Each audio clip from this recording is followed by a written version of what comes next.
Sa katubigan ng Tagkawayan, Quezon, merong nilalang na gumagala at sumasabay sa alon ng karagatan. Maaari pong umatake kanino man nang hindi nakikita o nararamdaman. Pwedeng i-compare actually sa Philippine Cobra o kaya Black Mamba. Pwede siyang mag-cause ng agarang pagkamatay. Masakit po, parang kinukurente. Tinatawag nilang salabay o mas kilala bilang box jellyfish.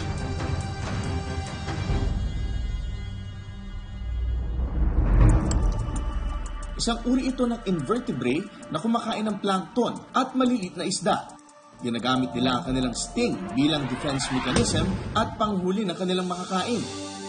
Matapang at makamandagmang maituturing, kabilang ito sa mga prey o nagsisilbing pagkain ng iba pang malalaking hayop sa karagatan. Kabilang ang box jellyfish sa karaniwang uri ng dikya sa Pilipinas at tinuturing na isa sa pinakamakamandag na species ng dikya. So sa atin sa Pilipinas, based on medical records, increasing yung number of deaths caused by box jellyfish. So sabi nila over a decade, annually, nagkakaroon na ng mga around 20 to 40 deaths. Hindi lamang ang mga peklat sa katawan ni Bio ang naiwang marka ng naturang aksidente. Dahil ang pinsan niyang si CJ, namatay dahil sa tindi na kamandag ng gaway o lokal nilang tawag sa mga tentacles ng salabay. Nakarating kami doon is 11 a.m. Yung bata, excited maligo, nauna na siya. Nandun lang po kami sa cottage, pero yung mga mata namin hindi man umihiwalay sa mga bata. After nun, yung pinsan nung anak ko, bigla na lang umiiyak na gawa ng nung salabay. Tapos maya-maya naman, yung anak ko nagtatatalo na nasalabay na siya. Masakit. May matay na siya, din na namin sa ospital dito. Ang sanay kasiyahan ng pamilya, tuluyang nauwi sa mapait na trahedya. Tulala na rin kasi ako doon. Kala ko kasi nabibiro lang siya. Sabi daw, ano daw ng suka, ang daming mga payo na gagawin. Aray, masakit! Ang naisip lang namin talaga dalhin na siya sa hospital. Nung nasa ambulansya, malikot siya. Akala nga namin mag-survive na siya. Pasipa-sipa. Tapos yung nakaswero siya. Yung pala, sabi ng doktor po, nawawala na daw po sa sarili. Hindi na daw alam ang ginagawa. Kasi po, umakit na nga daw po sa utak yung laso.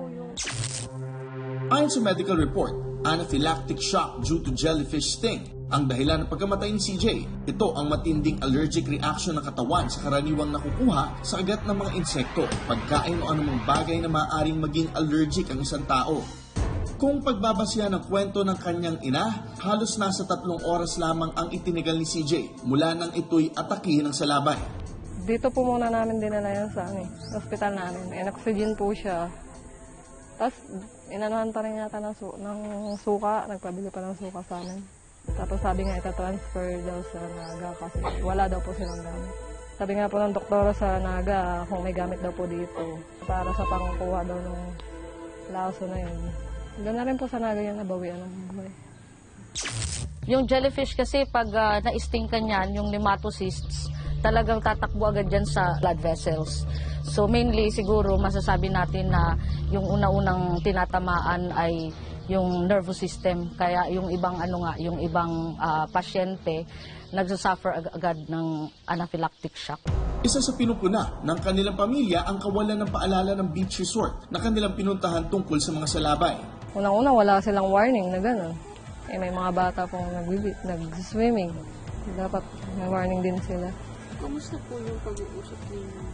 Naisilip nga po, wala dito eh. Wala po nakikipag-usap dito. May kumusta kahit silip man lang, okay na sana eh. Lahat yan, talaga bago sila lumusong diyan, pagkadating-dating pa lang, pinaalalahanan na namin. Dahil ang salabay talaga, hindi nawawala yan sa dagat. Lagi naman handa ang kaming tumulong. Si Marivic hindi mapigilang sisihin ang sarili dahil sa nangyari. Sinisisi ko yung sarili ko. Dapat hindi na kami sumama. Kung hindi kami sumama, siguro lang buhay pa siya. Naisip ko yun. Ang inaano nga rin namin sa may mga ganitong beach ay maglagay ng lambat para protektado na nailigo. Ito nga, ikatuloy-tuloy, walang lambat, di siyempre open ang kaya marami ang salabay.